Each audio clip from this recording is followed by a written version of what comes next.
안녕하세요. 미랄교회 부목사로 심호하고 있는 한화수 목사입니다. 지난 한 주간 기도 많이 하셨습니까? 관계 속에서 고백자로 살아가고 계십니까? 오늘 이 시간은 저와 함께 누가복음 4장을 살피도록 하겠습니다.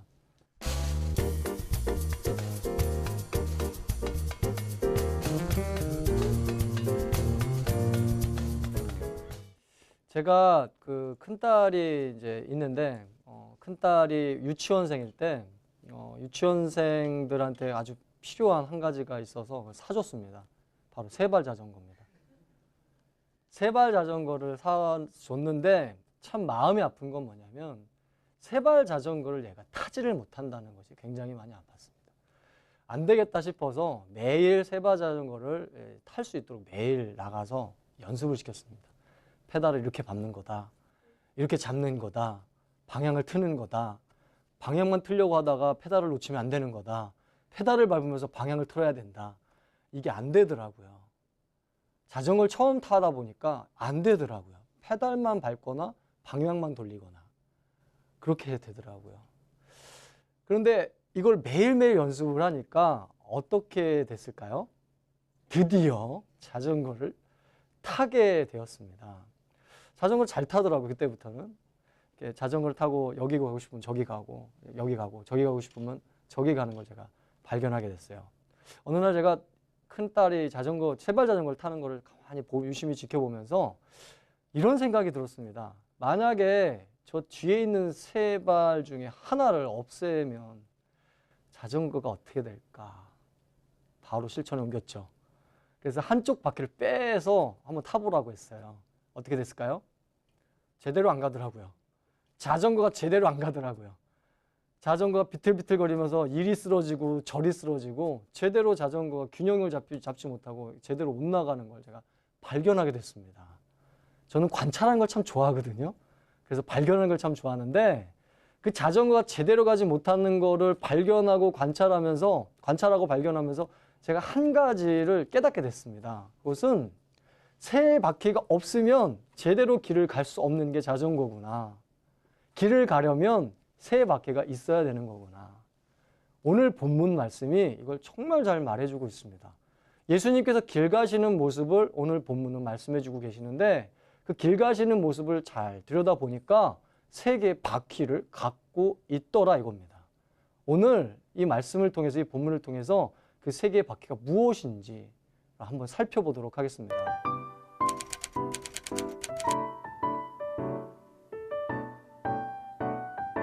먼저 오늘 말씀은요 6개의 이야기들이 등장을 합니다. 6개의 이야기들이 어떻게 등장을 하냐면 1절부터 13절까지 6개의 이야기들 첫 번째 이야기죠. 어떤 이야기죠? 시험당한 이야기죠. 마귀가 사탄이 이제 광야에 간 예수님을 시험하잖아요. 그리고 두 번째 이야기가 어디죠? 14절부터 15절까지 이야기인데 여기서는 예수님께서 비난을 받나요? 칭송을 받나요? 칭송을 받습니다. 칭찬을 받죠. 그 다음에 16절부터 30절까지는요. 그렇죠. 배척을 받습니다. 거부당하는 거예요. 거부당하는 겁니다. 참 대조적이죠? 여기서는 환영받는데 여기서는 거부당합니다. 그리고 31절부터 37절까지는요. 가르치시죠? 그리고 귀신을 쫓으시는 이걸 축기라고 합니다. 축기, 치유의 사역을 하십니다. 그리고 38절부터 41절까지는요. 치유하시죠. 예. 그리고 또 축기, 귀신을 내쫓으십니다. 마지막으로 42절부터 44절까지는요. 머물러 달라고 어떻게 하죠? 요청을 받습니다. 머물러 주세요. 어디 가지 말아 주세요. 우리와 함께 머물러 주세요. 42절부터 44절까지 요청하는 거예요. 몇 가지 얘기예요? 하나, 둘, 셋, 넷, 다섯, 6가지. 한마디로 뭐 하는 거죠? 이걸 뭐라고 할 수 있어요? 일들을 겪으시다. 어떤 때는요, 뭐예요? 시험 받으셨어요. 여러분 시험 당해본 적 있으세요? 사람한테 시험 들어본 적 있으세요? 굉장히 힘듭니다. 굉장히 힘들어요. 예수님도 그런, 우리 사탄하죠. 사탄 아주 강력한 대적이죠. 사탄한테 아주 엄청난 시험을 3가지를 받잖아요. 이건 어마어마한 시험이거든요. 사탄이 준 시험은. 웬만한 사람들은 다 쓰러졌을 거예요. 예수님은 쓰러지지 않으셨죠. 말씀을 이기셨죠. 시험 받으셨어요. 그리고 어떻게 하죠? 칭송, 그리고 배척. 가르치시고 죽게 하시면서 실제적으로 사람들을 섬기셨고요. 치유하시고 죽게 하시면서 또한 실제적으로 사람들을 섬겨보셨어요. 얼마나 보람이 있겠습니까? 그죠? 그 다음에 또 머물러 달라고 막. 당신이 최고예요. 머물러 주세요. 당신이 없으면 난 못 살아요. 머물러 주세요. 머물러 달라고 요청했습니다. 사람들이. 제발 좀 머물러 달라고 요청했어요. 이걸 뭐라고 한다고요? 일들을 겪으시는 거예요. 여러 가지 일들을 겪으신 겁니다. 산전수전 다 겪으신 거예요. 산전수전, 공중전 다 겪으신 거예요. 시험 받으시고 칭송도 받으셨고 배척도 받으신 적 있고 가르치시고 귀신 내쫓으시고 병을 치유하신 적 있고 머물러 달라고 요청을 받으신 적이 있으세요. 산전수전, 공중전 다 겪으시는 거예요. 일들을 겪으셨다라는 것을 이 6가지 이야기를 통해서 말씀을 해주고 계십니다. 근데 여기서 진짜 중요한 건 더 중요한 게 있어요. 이 일들을 겪으셨다라는 것보다 더 중요한 게 있어요. 그건 뭐냐면 장소의 문제입니다. 장소. 뭐라고요? 자, 이거를 우리가 살피기 위해서 1절을 함께 읽어볼까요? 1절 함께 읽어보겠습니다. 시작. 예수께서 성령의 충만함을 입어 요단강에서 돌아오사 광야에서 40일 동안 성령에게 이끌. 장소가 어디예요? 광야죠. 잘 보셔야 돼요. 광야. 14절 한번 보실까요? 14절. 14절 말씀에 한번 읽어볼까요? 시작. 예수께서 성령의 능력으로 갈릴리에 돌아가시니 그 소문이 사방에 퍼졌고 광야에서부터 어디로? 갈릴리. 그렇죠. 자, 이번에는 16절로 가볼까요? 16절 말씀 함께 읽어볼까요? 예수께서 그 자라나신 곳 나사렛에 이르사 안식일에 늘 하시던 대로 회당에 들어가사 성경을 읽으려고 서심해. 이번에는 어디예요? 그렇죠. 나사렛입니다. 회당들은 굉장히 많았어요. 그때 당시에. 그때 당시에 사회 자체가 회당 천지니까요. 너무나 회당들이 많았거든요. 이 동네 저 동네 회당들이 많았어요. 그런데 어디 회당이요? 나사렛에 있는 회당이라고요. 그 다음에 31절로 한번 가볼까요? 읽어보겠습니다. 갈릴리의 가버나움 동네 내려오사 안식일에 가르치심에. 갈릴리 어디요? 가버나움이죠. 자, 38절 한번 읽어볼까요? 예수께서 일어나 회당에서 나가사 시몬의 집에 들어가시니 시몬의 장모가 중한 열병을 앓고 있는지라 사람들이 그를 위하여 예수께 구하니. 예수께서 어디로 가셨다고요? 회당에서 나가서 어디로? 시몬의 집이죠. 마지막으로 42절 한번 읽어볼까요? 시작. 야릴베금에 예수께서 나오사 한적한 곳에 가시니 무리가 찾다가 만나서 자기들에게서 떠나지 못하게 만류하려 하며. 예수님께서 나오셔서 어디로 가셨다고요? 그렇죠. 한적한, 조용한 곳이죠. 곳이니까 장소잖아요. 어딘지는 모르지만 조용한 곳이에요. 사람들의 인적이 드문 곳. 조용한 곳입니다. 잘 보세요. 보이시나요? 장소가 중요하다고 그랬어요. 일들을 겪으셨는데 그 일들을 어떻게 해서 겪게 되신 거예요? 이 장소 때문에 겪으신 거예요. 광야에서 시험 겪으셨죠.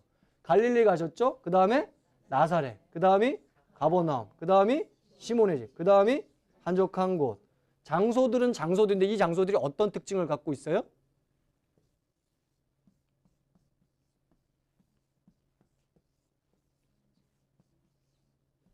움직임이죠. 보이시나요? 이 무브가 보이세요? 무브. 광야에서 갈릴리로 무브. 갈릴리에서 나사렛으로 무브. 나사렛에서 가버나움으로 무브. 가버나움에서 시몬의 집으로 무브. 한적한 곳으로 무브. 뭐예요? 움직임이라고요. 예수님께서 지금 어떻게 하고 계시는 거예요? 움직이시고 계세요. 이동하고 계시고요. 즉 길을 가고 계신다 이거예요. 길을 가고 계신다. 올리버 홈즈라는 사람이 인생에서 가장 중요한 것은 어디에 서 있는가가 아니라 어디로 움직이는가라고 했어요. The great thing is not where we are standing, but where we are moving. Where we are moving. 이 great important thing이라고 했습니다. 가장 중요한 것이라고 했어요. 뭐라고요? 예수님이 이걸 아셨던 거예요. 인생에서 가장 중요한 건 어디의 문제가 아니라 어디로의 문제라는 거예요. 움직이는 거라 이거죠. 길을 가는 거라 이거예요. 길을 가는 거다. 그죠? 길을 가시니까 움직이시죠. 안 그러면 광야에 계속 있으셨든지 갈릴리에 계속 있으셨겠죠. 그렇지만 움직이시잖아요. 길을 계속 가시잖아요. 결국 어디에 가세요 이제? 예루살렘까지 가시죠. 끊임없이 움직이세요. 예루살렘까지 갈 때까지, 예루살렘에 이를 때까지 계속 움직이십니다. 이걸 오늘 말씀이 우리에게 보여주고 있다는 거예요. 예수님께서는 어떤 일들을 겪으셨는데 여러 가지 산전수전, 공중전까지 다 치른 일들을 겪으셨는데 그걸 겪게 된 원인이 어디 있다? 길을 가시기 때문이라는 거예요. 그런 멋진 말 있잖아요. 정박한 배는 파도를 만나지 않지만 항해하는 배는 뭘 만난다? 반드시 파도를 만난다 그랬어요. 왜요? 항해하기 때문에. 항해하기 때문에 파도를 만나는 거예요. 항해하기 때문에 풍랑을 만나는 것입니다. 마찬가지 예수님께서 길을 가시기 때문에 별의별 일을 다 겪으시는 거예요. 광야, 갈릴리, 나사렛, 가버나움 여기서 별의별 일을 다 겪으신다 이겁니다. 그런데 여기서 우리가 다음 중요한 질문은 뭐냐면 예수님께서 이렇게 길을 가실 때 여러 가지 일들을 겪으셨는데 이 길을 가시게 되는 중요한 동력이 뭐였냐 이거예요. 이 동력이 뭐였냐 이거예요. 이 동력은 세 바퀴로 요약될 수 있어요. 뭐라고요? 세 발 달린 그 자전거 얘기했잖아요. 세 바퀴를 예수님은 갖고 계셨거든요. 그 세 바퀴를 갖고 예수님이 길을 가고 계셨다. 첫 번째 바퀴 뭘까요? 자, 우리 43절 함께 볼까요? 43절 말씀 함께 읽어보도록 하겠습니다. 시작. 예수께서 이르시되 내가 다른 동네들에서도 하나님의 나라 복음을 전하여야 하리니 나는 이 일을 위해 보내심을 받았노라. 예수님께서 뭘 전하겠다고요? 하나님 나라의 복음을 전하여야겠다고 얘기하셨습니다. 복음을 전하여야겠다고 얘기하셨어요. 질문, 왜죠? 그 다음에 나오죠? 나는 이 일을 위하여 뭘 받았다? 뭘 받았다? Be sent. 보내심. 보내심을 받았다라는 거는 누가 있으시다는 거예요? 보내신 분이 있다는 겁니다. 맞나요? 보내신 분이 있으니까 보내심을 받는 거죠. 보내심을 받았기 때문에 뭘 한다? 복음을 전한다는 거예요. 복음을 전하는 게 문제예요? 보내심이 문제예요? 보내심이 먼저입니다. 많은 분들이 착각을 하는 게 뭐냐면 복음을 전파한다라는 게 되게 중요하다 그래서 복음 자체를 너무나 중요하게 얘기하고 계세요. 그러나 예수님께서는 복음 자체를 중요하게 여기시는 분이 아니셨어요. 다 잘 들으셔야 됩니다. 예수님께서 중요하게 여긴 건 누구셨어요? 보내심을 받는 분이셨어요. 나를 보내신 분이셨다고요. 예수님을 보내신 분이셨다고요. 즉 하나님이셨다 이거예요. 예수님은 복음을 붙든 분이 아니라 보내신 분, 즉 하나님을 붙든 분이셨습니다. 이 하나님을 붙들었다는 걸 한마디로 뭐라고 하죠? 신앙이라고 합니다. 신앙. 어떤 상황 속에서도 하나님을 붙드는 거, 이거 뭐라고 하나요? 신앙이라고 하죠. 어떤 아픔 속에서도 하나님을 붙든다는 거, 이거 뭐라고 하나요? 신앙이라고 하죠. 그래서 너는 신앙으로 잘 산다라고 얘기하는 게 어떤 상황과 아픔과 환경 속에서 사람 붙들지 않고 하나님 붙드는 게 신앙으로 잘 산다는 얘기를 하는 거잖아요. 하나님 붙드는 거, 나를 보내신 분을 붙들고 예수님이 끝까지 가신 거, 그게 뭐예요? 신앙이죠. 십자가에서도 예수님은 달려 죽으시기까지 누굴 붙드셨어요? 하나님 붙드시고 기도하셨거든요. 예수님은 끝까지 신앙으로 죽으셨습니다. 신앙으로 시작하시고 신앙으로 죽으신 분이에요. 이게 예수님의 첫 번째 바퀴입니다. 뭐라고요? 신앙이에요. 신앙. 보내신 분을 붙드는 거. 이 강의를 통해서 보내신 분을 붙드는 저 여러분 되셨으면 좋겠어요. 두 번째 바퀴는 뭘까요? 43절 다시 한번 읽어볼까요? 읽어보겠습니다. 시작.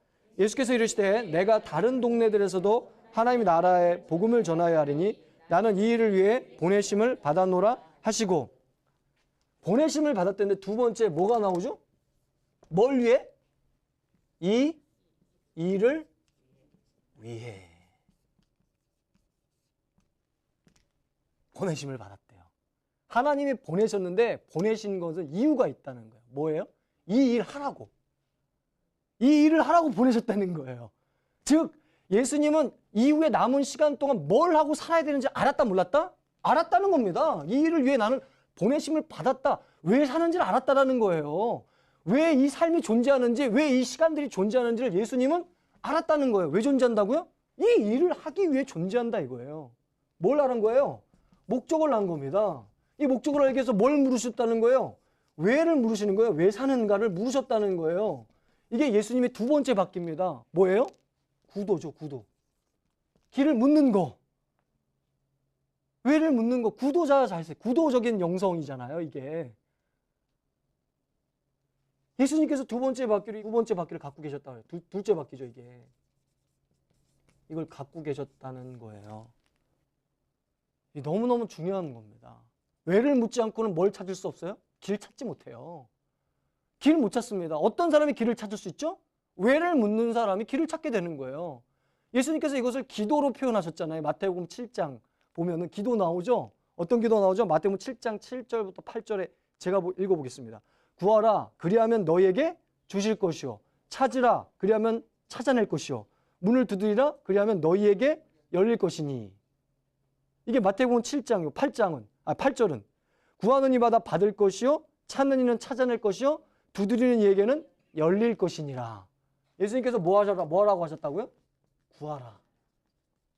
연예인 이름 말고요. 여기서 지금 구하라라는 거는 뭘 구하라는 거예요? 왜를 물으라는 거예요. 왜를 물으라.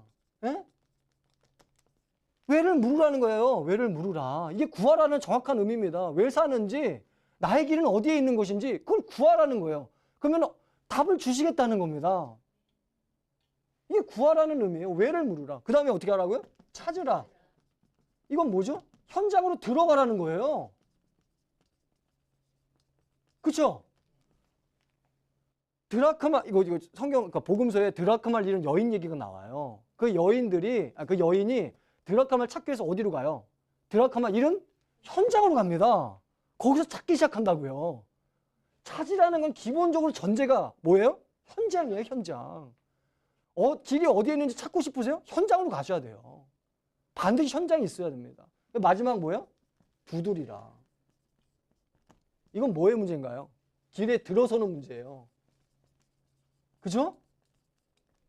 문이잖아요, 문. 똑똑똑. 문이 열렸어요. 똑똑똑. 문이 열렸어요. 그럼 어떻게 해야 돼요? 이거 무서워. 못 들어가겠네. 그래야 되나? 아니에요. 용기를 갖고 들어서야 되거든요. 여러분, 문 두드리는 것보다 더 용기가 필요한 게 뭐예요? 열렸을 때 들어가는 거거든요. 겁나게 힘듭니다. 결혼이 이런 거예요, 결혼이. 여러 여자들을 이게 두드려 봤어요. 두드려 봤는데 이 여자도 안 맞고 저 여자도 안 맞는데 나에게 맞는 여자를 만났다고 생각이 들어요. 그쵸? 생각이 들어서 그 여자와 결혼을 하고 싶은데 얼마나 많은 겁들이 납니까? 나랑 이것도 안 맞고 저것도 안 맞고 성격도 이상한 것 같고 계속 만나다 보니까. 그런데 용기를 갖고 선택해서 결혼의 문으로 들어가면 뭐죠? 고생이 시작되는 거예요. 고생이 시작되는 거예요, 고생이. 예? 두드리라는 건 뭐냐면 길에 들어서는 문제거든요. 용기를 갖고 길에 들어서 보라는 거예요. 이게 두드리라는 의미입니다. 구하라, 찾으라, 두드리라. 이 모든 것 중에 제일 우선이 뭐라고요? 구하라. 왜를 물으라는 거예요. 왜? 이게 두 번째 바퀴입니다. 길을 가려면 반드시 왜를 물으셔야 된다는 거예요. 자, 세 번째 예수님께서 갖고 계신 바퀴가 무엇이었을까? 우리 44절 함께 읽어볼까요? 예수님께서 뭐 하셨다고요? 이게 세 번째예요. 뭐 하셨다고요? 전도. 자, 보세요.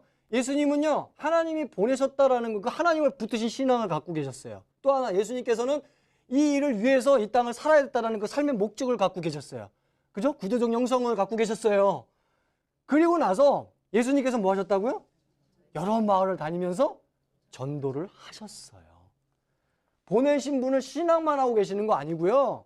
이 일을 위해서 살아야 된다는 목적만 갖고 계신 분 아니고요. 뭐 하셨어요, 그거를? 전도.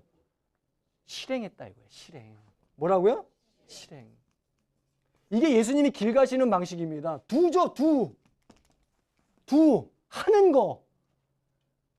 아무리 신앙해봤자 길을 가지 않아. 그러면 그게 신앙하는 겁니까? 그 길이 열리고 그 길을 갈 수가 있는 겁니까? 안 되죠. 아무리 삶의 목적을 갖고 있다고 해도, 이 답을 내가 갖고 있다고 해도, 와, 판타스틱하네. 나의 삶에 이런 목적이 있네. 이렇게 우리 마음과 영혼 가운데 그런 감동이 있다 할지라도 안 가요. 안 가. 이 목적을 갖고 있는데 안 가. 그러면 그 길을 진짜 갈 수 있어요? 없어요. 발을 디뎌야 됩니다. 발을 떼야 돼요. 예수님은 이걸 하셨다 안 하셨다? 하셨다는 거예요. 직접 발을 띄시고 발을 디디시면서 걸어가시는 겁니다. 걸어가시는 거예요. 전도, 실행하셨다는 겁니다. 두하셨다는 거예요. 이 두를 가장 잘 보여주는 게 뭡니까? 주기도죠. 제자들이 와서 예수님께 뭐라고 묻죠? 기도를 가르쳐 주십시오. 그러니까 예수님께서 알려주신 기도가 주기도죠. 주님이 가르쳐 주신 기도. 그런데 주기도의 내용보다 더 중요한 게 있어요. 주기도의 원리인데 그 주기도 맨 앞에 뭐가 나옵니까? 너희는 이렇게 기도 뭐라고요? 하라예요. 그리고서 하늘에 계신 우리 아버지요 이렇게 나옵니다. 이 기도를 하려면 가장 중요한 게 뭐라는 거예요? 기도를 공부하는 것도 아니고 기도를 생각하는 것도 아니고 기도해야겠다가 작정하는 것도 아니에요. 뭐 하라는 거예요? 기도를 함으로 기도를 해야 됩니다. 예수님의 방식은요 두예요. 두. 기도하지 않는데 기도를 할 수 있어요? 없습니다. 그런 기도는 존재하지 않아요. 여러분 다이어트를 안 하는데 다이어트가 돼요? 44 사이즈 입을 수 있어요? 비키니 입을 수 있어요? 입을 수는 있겠죠. 용기 있게. 그래서 어떤 몸매들이 있잖아요. 생각하는 몸매들. 그 몸매를 가질 수가 있어요? 안 되죠. 다이어트는요, 다이어트 함으로 하는 거예요. 말씀도 마찬가지입니다. 성경 말씀에 대해서 무지한 분이 계신다고 해요. 그러면 그 무지함을 뛰어넘기 위해서, 극복하기 위해서 뭘 해야 되죠? 깨닫는 것만으로는 안 돼요. 성경을 읽어야 됩니다. 성경을 읽음으로 그 무지를 극복해 나갈 수가 있습니다. 마찬가지예요. 길을 가는 것도요, 길을 가는 것도 신앙만 가진다고 해서 길을 가는 거 아니에요. 이 일을 위해서 목적, 구도적인 영성을 갖고 있다고 해서 길을 가는 거 아니에요. 이 길을 가는 것의 완성은 뭐예요? 실행입니다. 길을 가야 돼요, 정말로. 이게 바로 예수님이 갖고 계신 마지막 세 번째 바퀴였다는 겁니다. 강의를 정리하도록 하겠습니다. 예수님께서 뭘 겪으셨다고요? 일들을 겪으셨죠. 맞죠? 일들을 겪으셨어요. 이 일들을 어째서 겪게 됐죠? 예수님은 길을 가셨어요. 이동하시고 움직이셨죠.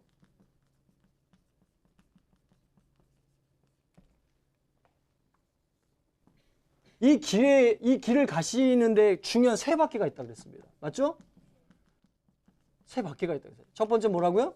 신앙. 하나님 보내신 분을 붙드는 거예요. 보내신 분을 붙들 때 복음을 전파할 수 있는 겁니다. 두 번째 뭐죠? 구도적 영성이에요. 왜? 도대체 왜 사는가? 도대체 나의 삶은 뭘 위해 존재하는가? 어떤 일을 위해? 세 번째 뭐죠? 실행이에요. 실행. 두라고요. 두. 이것이 예수님의 세 바퀴입니다. 이걸 통해 예수님 어떻게 하셨다고요? 길을 가셨다 이거예요. 길을 가셨다. 자전거 타고. 저희 강의 여기까지입니다. 아무쪼록 이 강의를 통해서 세 바퀴를 갖고 길을 가시는 저 여러분 되셨으면 좋겠습니다. 지금까지 시청해 주셔서 너무 감사합니다. 다음 주에 뵙겠습니다.